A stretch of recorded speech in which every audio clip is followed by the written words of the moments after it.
El primer contacto de los niños aragoneses con la pornografía se produce a los 9 años, una edad muy baja que se ha dado a conocer gracias a un estudio de la Fundación para la Atención Integral al Menor, FAIM, en conjunto con la Universidad de las Islas Baleares y otras entidades de toda España. El aumento de las pantallas y la adquisición de las mismas a la tierna edad de 7 años aumenta la exposición a contenidos inadecuados, lo que hace necesaria la supervisión. Un chaval de 10 o de 11 o de 12 años no tiene elementos de juicio como para poder entenderlo.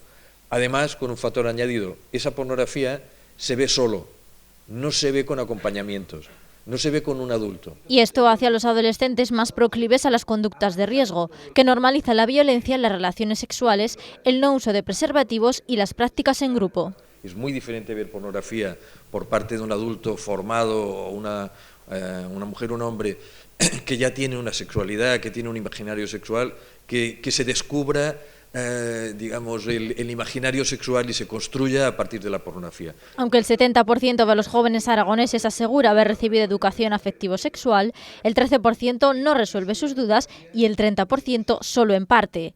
El problema es quizá la metodología. No conseguimos llegar al conjunto de la población adolescente en buenas condiciones. ¿Por qué digo del siglo pasado? Porque estamos trabajando todavía la educación afectivo-sexual con fotocopias, con materiales, con papeles, cuando lo que ven los chavales son audiovisuales, y no uno ni dos, sino centenares. Los días 17 y 18 de octubre, la FAIM celebrará unas jornadas en el Salón de Actos de Caja Rural de Aragón, en la Plaza Santa Cruz de Zaragoza. Allí se congregarán profesionales del ámbito psicosocial para hablar de adolescencia y sexualidad, con el patrocinio de la Fundación Caja Rural de Aragón.